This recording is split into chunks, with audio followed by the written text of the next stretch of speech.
ನಮಸ್ಕಾರ. ಮಧುರ ಮಾರ್ಗ ಯೂಟ್ಯೂಬ್ ಚಾನೆಲ್ನ 4ನೇ ದಿನದ ಅನುಷ್ಠಾನಕ್ಕೆ ತಮ್ಮೆಲ್ಲರಿಗೂ ಆತ್ಮೀಯವಾದಂತಹ ಸ್ವಾಗತ. ಸ್ನೇಹಿತರೆ, ಗೊತ್ತಿದ್ದು ನಾವು ಯಾವೆಲ್ಲ ಮಿಸ್ಟೇಕ್ಸ್ಗಳನ್ನ ರಿಪೀಟ್ ಮಾಡ್ತಿದ್ದೀವಿ ಅನ್ನುವಂತಹ ಸತ್ಯವನ್ನ ನಿನ್ನೆ ನಾವು ಒಪ್ಕೊಂಡ್ವಿ. ಅದರಿಂದ ನಾವು ಆ ಲೂಪ್ನಿಂದ ಹೊರ ಬಂದಿದ್ದೇವೆ. ನಮ್ಮ ಅರಿವು ಜಾಸ್ತಿ ಆಗಿದೆ. ನಾವು ಮಾಡುವಂತಹ ಮಿಸ್ಟೇಕ್ಸ್ನ ಇಂಟೆನ್ಸಿಟಿ, ಫ್ರೀಕ್ವೆನ್ಸಿ, ಕಾಲಾವಧಿ ಕಡಿಮೆ ಆಗ್ತಾ ಬರ್ತಾ ಇದೆ.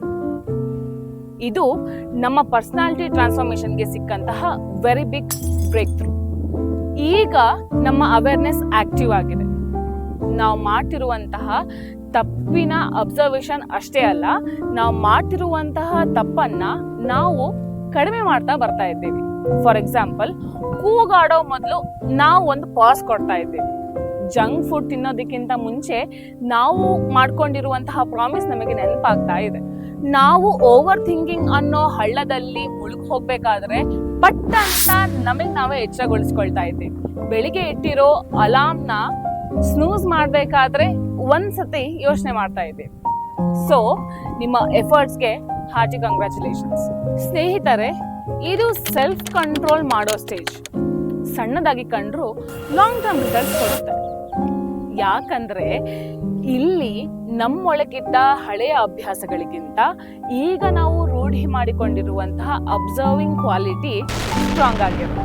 ನಿಮಗೆ ನೀವೇ ಇನ್ಮೇಲಿಂದ ಹೇಳ್ಕೊಳ್ಳಿ, ಹೌದು ನಾನು ಇಷ್ಟು ದಿನ ತಪ್ಪನ್ನು ಮಾಡ್ತಾ ಇದ್ದೆ, ಆದರೆ ಈಗ ನಾನು ಅದನ್ನ ಆಗಾಗ ಅವಾಯ್ಡ್ ಮಾಡ್ತೀನಿ ಅಂತ.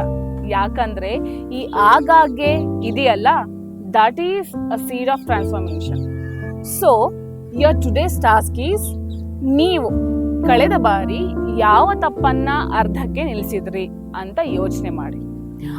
ಆ ತಪ್ಪನ್ನ ಅರ್ಧಕ್ಕೆ ನಿಲ್ಲಿಸೋದಕ್ಕೆ ಪ್ರೇರಣೆ ಏನು ಅಂತ ಗಮನಿಸ್ಕೊಳ್ಳಿ. ಆ ಅವೇರ್ನೆಸ್ ಬರೋದಕ್ಕೆ ಕಾರಣ ಏನು ಅಂತ ಆಲೋಚನೆ ಮಾಡಿ. ರಿಮೆಂಬರ್, ಟ್ರಾನ್ಸ್ಫಾರ್ಮೇಶನ್, ಪರಿವರ್ತನೆ ಅಂದ್ರೆ ತಪ್ಪೇ ಮಾಡೋದಲ್ಲ, ನಾವು ಮಾಡ್ತಿರುವಂತಹ ತಪ್ಪುಗಳನ್ನ ಕಡಿಮೆ ಮಾಡ್ತಾ ಬರೋದು. ನೀವು ನಮ್ಮ ಅನುಷ್ಠಾನದ ಹಾದಿಯಲ್ಲೇ ಇದ್ದೀರಾ, ಅದಕ್ಕಾಗಿ ಅಭಿನಂದನೆಗಳು. ನಾಳೆ ಮತ್ತೆ ಇದೇ ಸಮಯಕ್ಕೆ ಭೇಟಿ ಆಗೋಣ. ನಮಸ್ಕಾರ.